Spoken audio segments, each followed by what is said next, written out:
Rapid fire exchange, and she's live now outside the Cass County Justice Center. Emily?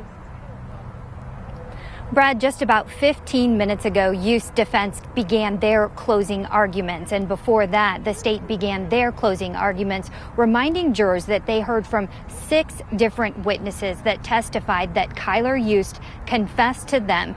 Those jurors also heard 2 recorded confessions. Yust told the jurors when he was on the stand that one of those confessions was an attempt by him to try and impress a former girlfriend who was impressed by the fact that he may have killed someone. He said the other confessions could be explained by they were attention-seeking statements, or it was simply out of frustration from getting exhausted from defending his own innocence.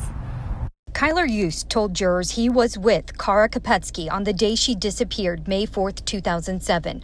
Prosecutors say today, during his testimony, is the very first time he has ever admitted to that in 14 years. Yust also said his half-brother, Jessup Carter, was with him and Kara that day in 2007.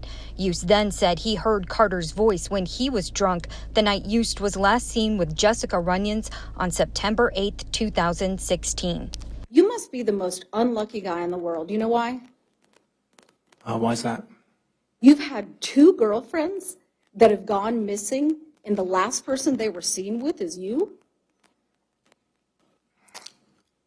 That's pretty unlucky, isn't it? I mean, I think that's extremely unlucky, but anyone who has a brother that's a serial killer, I would say, is very unlucky. Well, I mean, I think it's interesting, again, and the only thing, quite frankly, that you've gotten lucky with in this case is that Jessup isn't here to answer for that, right? I think he thought he was answering for it when he took his own life. You want the jury to believe that as you sit here right now,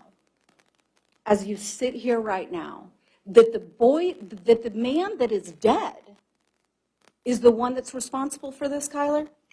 I think that's why he killed himself.